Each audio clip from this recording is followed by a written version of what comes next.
Hi, I'm glad you're back with me.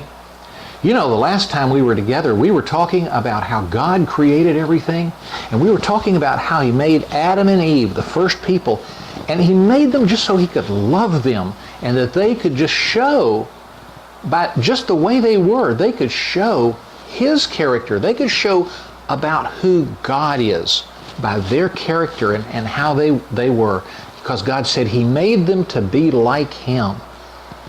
And especially, He made them and He made us so He could love us. And then we went on and we talked about how God had put Adam and Eve in a special garden called the Garden of Eden. And he set them there and He put them in charge, and He had Adam name all the animals, and everything was there for them to eat, and they could eat anything except He told them, don't eat of the tree of the knowledge of good and evil. One thing they weren't supposed to do.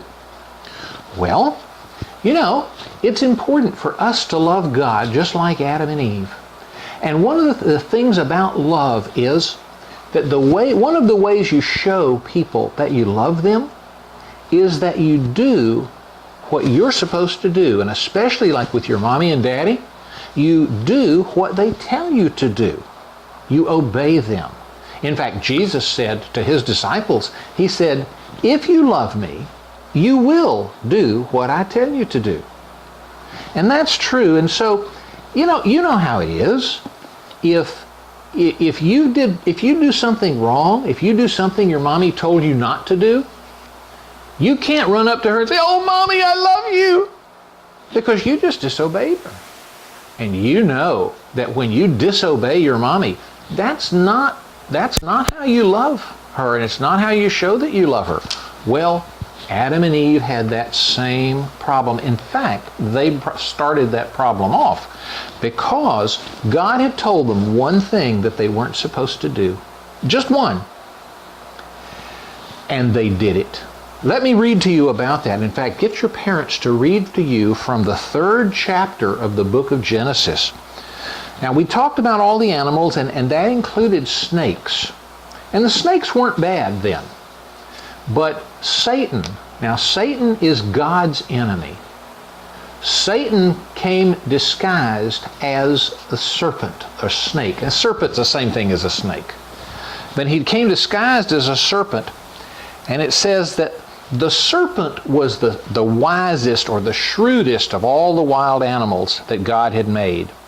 So the serpent, Satan disguised as a serpent, came to Eve one day, and he said to her, did God really say that you must not eat the fruit from any of the trees in the garden?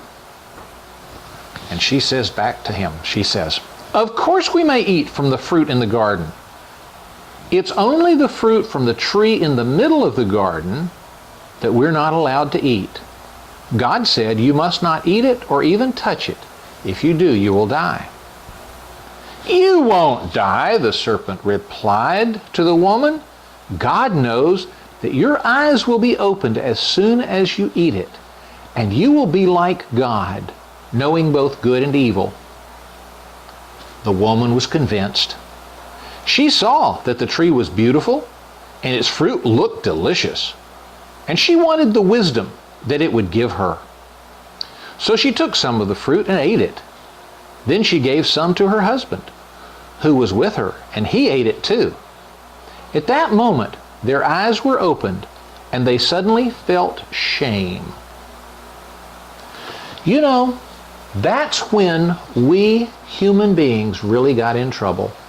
Adam and Eve were the first people, and we're their children, descendants on down from them. And we have inherited, that's the word we use, we've inherited what they did. And you see, God had put them in that beautiful, beautiful garden and told them, this is the only thing you're not supposed to. You can do anything you want to, just don't do this. And I'll bet you've had this experience. I'll bet you know, because you know if your mommy says, don't do that, you're going to wonder what it's like, and you're going to want to go do it. Yeah, that's the way we are so often. We want to do the thing that somebody told us not to do. Well, Adam and Eve got in trouble doing that. God had put them in this beautiful garden. He put them in charge. In fact, there are many people who believe that this garden is representative of the whole world, and that when God put them in charge of the whole of that garden, it was like they were in charge of the whole world.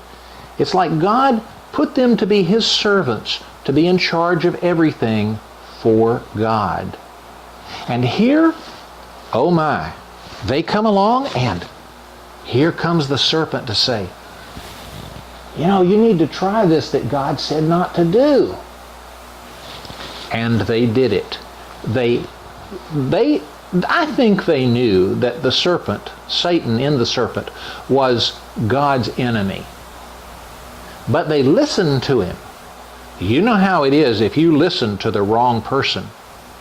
The Bible says that bad company corrupts good morals, which means if you hang around, if you are friends with the wrong people, they can get you to doing the wrong things too. Well, Adam and Eve were in the garden, and here is this serpent, and God's enemy is there, and they listen to the wrong person. They listen to Satan, and that was where they started to get in trouble.